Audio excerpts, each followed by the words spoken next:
Assalamualaikum warahmatullahi wabarakatuh. Jumpa lagi dengan saya. Kali ini saya akan membahas tentang inovasi pembelajaran IPA. Pembuatan media pembelajaran inovatif pengungkit sederhana merupakan salah satu inovasi pembelajaran IPA. Yuk kita bahas.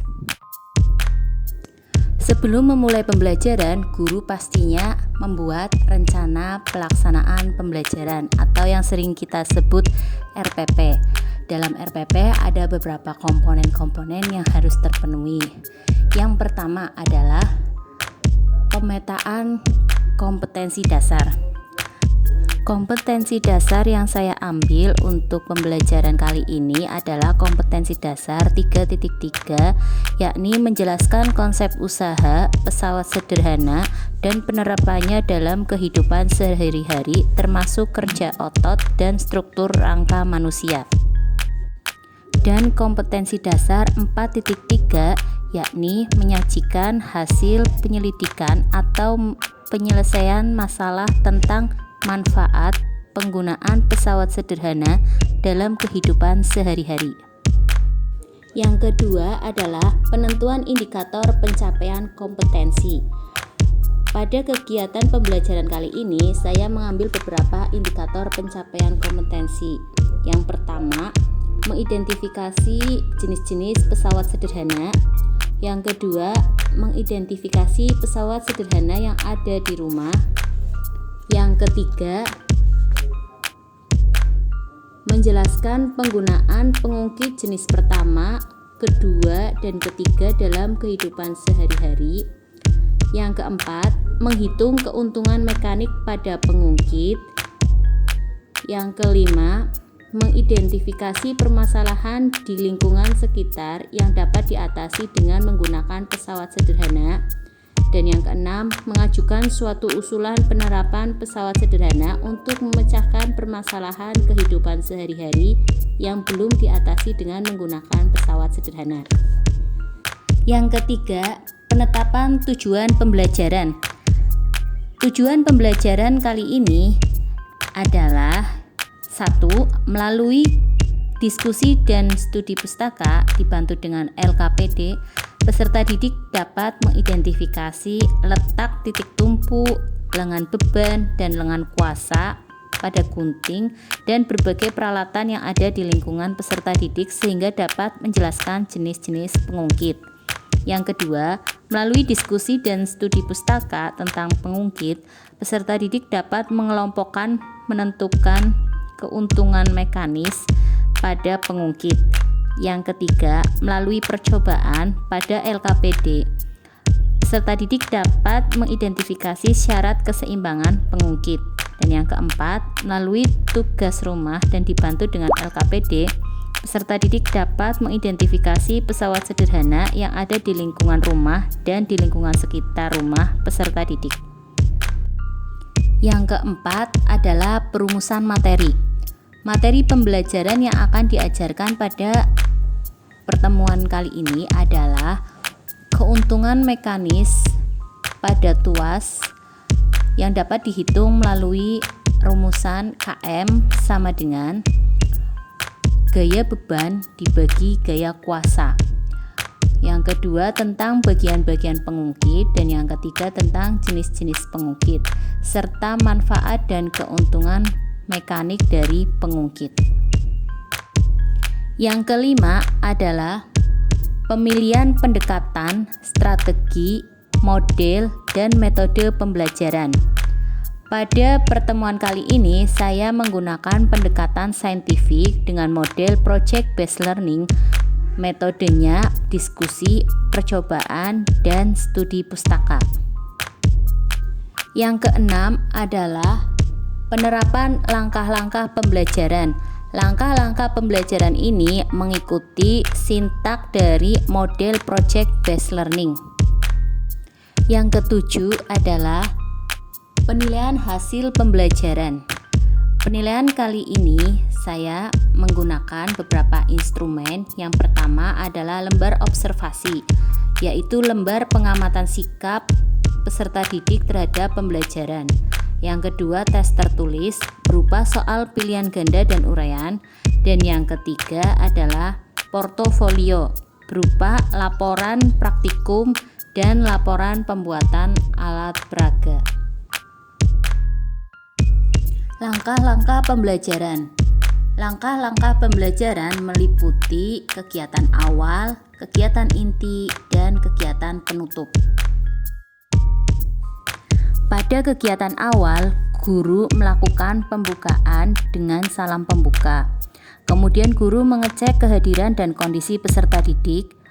Kemudian guru memberikan persepsi dengan mengingatkan macam-macam pesawat sederhana. Guru melakukan motivasi dengan cara menampilkan gambar salah satu jenis pesawat sederhana, yang kemudian guru memberikan pertanyaan, bagaimana caranya agar batu itu mudah dipindahkan. Lalu guru menayangkan video pesawat sederhana dan menyampaikan tujuan yang akan dicapai serta rencana pada pertemuan hari ini. Kegiatan inti. Pada kegiatan inti, guru melakukan sintak dari project based learning. Yang pertama, menentukan pertanyaan mendasar. Yang kedua, menyusun perencanaan project.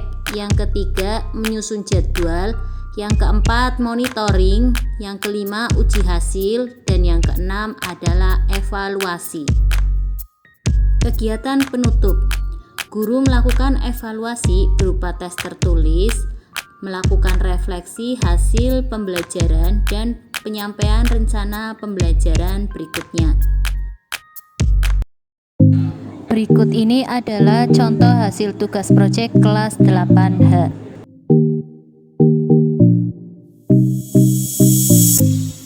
Assalamualaikum warahmatullahi wabarakatuh. Nama saya Sasi Kirana, nomor absen 26 kelas 8H. Pada kesempatan kali ini, saya akan membuat video praktek cara membuat tuas sebagai tugas IPA. Bahan dan alat yang dibutuhkan: kayu, gergaji, bor, penggaris dan pensil, pengait dan sekrup. Cara membuat tuas. Yang pertama, potong kayu dengan gergaji untuk bagian bawah tuas berbentuk persegi panjang.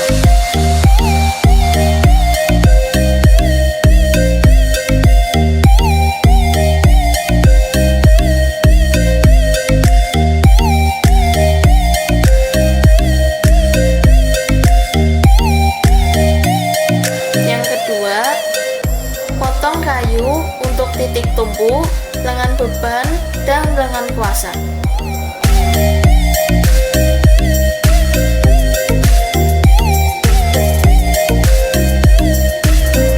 Yang ketiga, beri lubang pada kayu di titik tumpu menggunakan bor. Yang keempat, beri lubang pada kayu bagian lengan kuasa dan lengan beban. Dan pasang pengait besi sebanyak masing-masing 4 buah pada lengan beban dan pada lengan kuasa.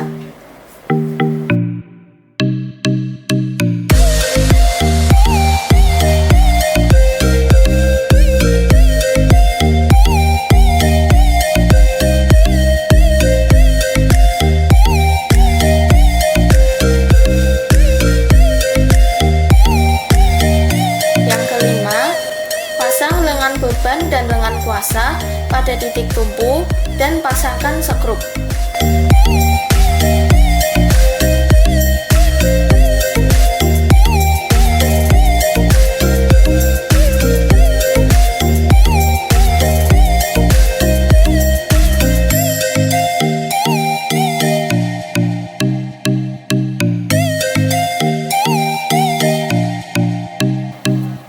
Yang keenam, pasang tuas pada kayu alas dan perkuat dengan sekrup di bagian bawahnya.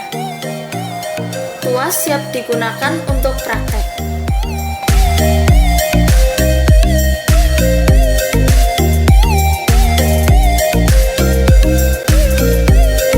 Demikian praktek cara membuat tuas. Semoga bermanfaat. Terima kasih. Wassalamualaikum warahmatullahi wabarakatuh.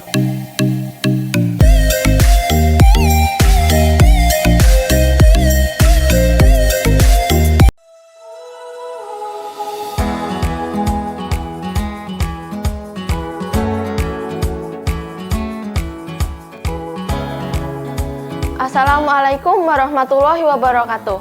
Saya Sasi Kirana, nomor absen 26 kelas 8H. Pada kesempatan kali ini, saya akan mempraktekkan bagaimana cara kerja pada tuas. Tuas atau pengukit adalah pesawat sederhana yang biasanya terbuat dari kayu dengan tumpu di salah satu titiknya dan digunakan untuk mengangkat sesuatu yang berat.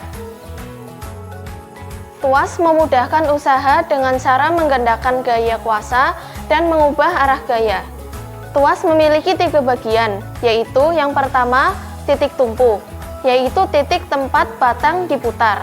Yang kedua, lengan beban, yaitu bekerjanya beban. Yang ketiga adalah lengan kuasa, yaitu bekerjanya gaya.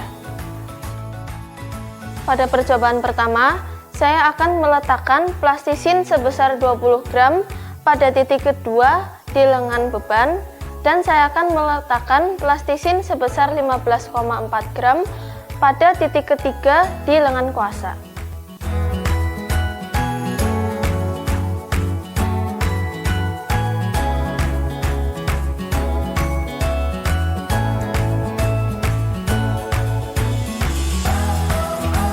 Hasilnya maka akan seimbang.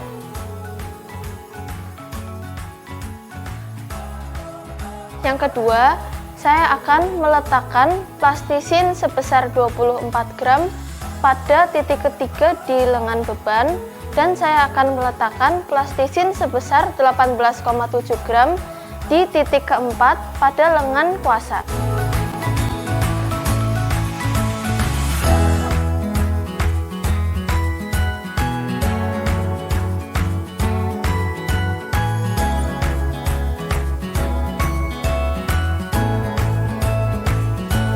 Hasilnya maka akan seimbang.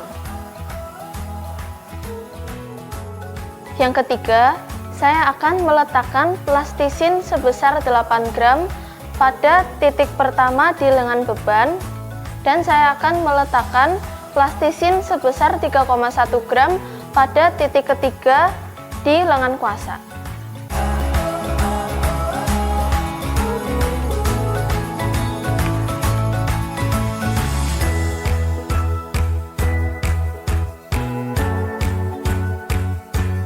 Hasilnya maka akan seimbang.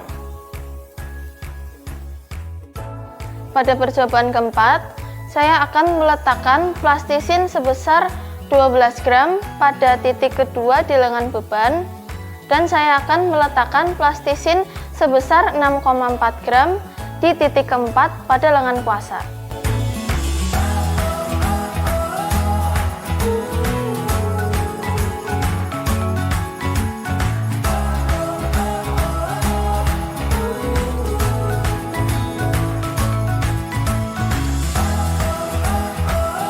Hasilnya maka akan seimbang.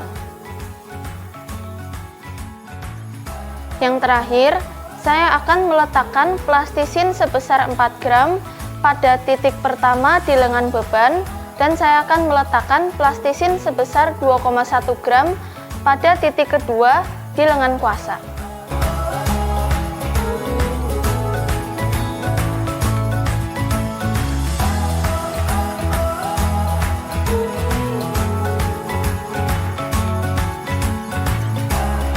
Hasilnya maka akan seimbang.